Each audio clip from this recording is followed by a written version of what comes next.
Israel की फौज को ईरान का डर सता रहा है। यह बात मैं अपने मन से नहीं बल्कि इजराइल की रिपोर्ट से ही बता रहा हूं। यह रही रिपोर्ट। इजराइल की फौज ने अपनी इजराइल की पार्लियामेंट को यह जानकारी, यह डर जताया है कि ईरान भारी मात्रा में बैलिस्टिक लॉन्ग रेंज की मिसाइल डेवलप कर रहा है। भारी मात्रा में, बहुत तेजी से वो बैलिस्टिक मिसाइल के प्रोडक्शन कर रहा है।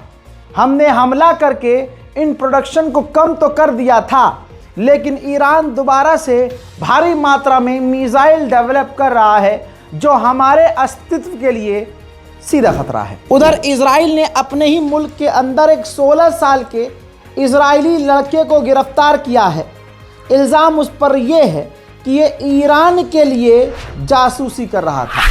ठीक ऐसे ही ईरान ने भी एक व्यक्ति को गिरफ्तार किया है जिसके पास इजराइल और ईरान दोनों की ही नागरिकता थी। जासूसी का इल्ज़ाम ईरान ने लगाकर उसे भी गिरफ्तार कर लिया है। ईरानी कमांडर ने कंफर्म किया कि 12 डेज वॉर में हमने इजराइल के हाइफा पोर्ट पर 2 बार हमला किया और हमने टोटल 36 इजराइलियों को अपने हमले में सटीक निशाना बनाकर कत्ल किया। उधर ईरान के विदेश मंत्री ने कहा है एक इंटरव्यू में कि हमने अपने न्यूक्लियर प्रोग्राम के लिए बहुत सारी कुर्बानियां दी हैं, लिहाजा इसको हम ऐसे बंद नहीं कर सकते। अब ईरानियन ऑफिशियल ने कहा कि जंग में इंसानी जान की कीमत नहीं होती कि कितने लोग हमारे मारे जा रहे हैं। गोल अचीव होना, मकसद पूरा होना ज़रूरी होता है। जो एक भौकाल था 1960 से लेकर अब तक इजराइल का कि इजराइल का नुकसान कोई नहीं कर सकता, वो इजराइल का भौकाल ख़त्म हुआ। इजराइल का टारगेट था कि हमारी सरकार को, हमारे मुल्क को तितर बितर किया जाए। इजराइल इसमें भी फेल हुआ है। बशर अल असद को सीरिया से भागे हुए या सीरिया को बशर अल असद से आज़ादी मिले 1 साल हो गया है, जिसके बाद सीरिया के ज़्यादातर इलाकों में जश्न का माहौल देखा गया है।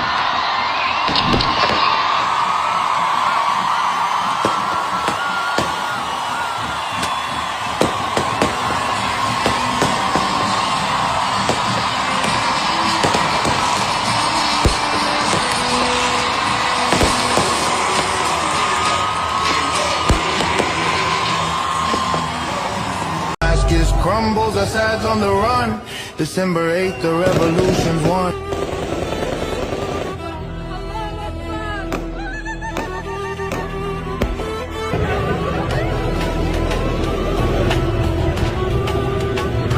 इसी दौरान सीरिया के राष्ट्रपति जोलानी उमैयत मस्जिद के अंदर अपने बिल्कुल फौज के कपड़ों में इस दिन 1 साल होने के बाद मस्जिद के मेहराब में, मस्जिद के मिंबर पे पहुँचे हैं और उन्होंने भाषण दिया है।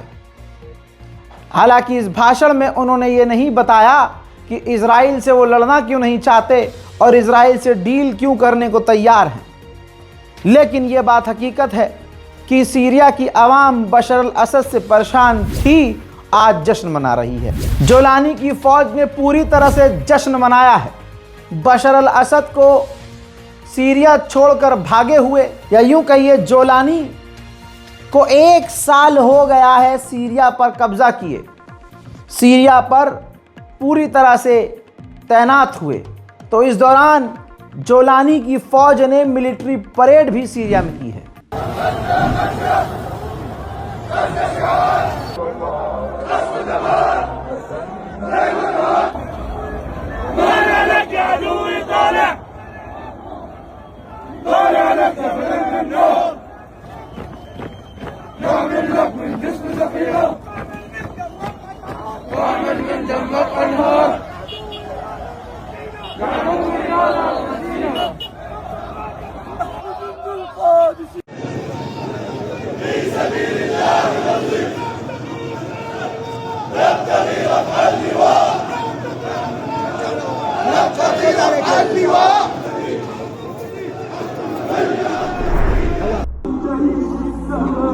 हजरात, ये जो बशर अल असद था मुझे नहीं पता कि इसका मसला क्या था, लेकिन इससे अमेरिका और इजराइल दोनों ही परेशान थे।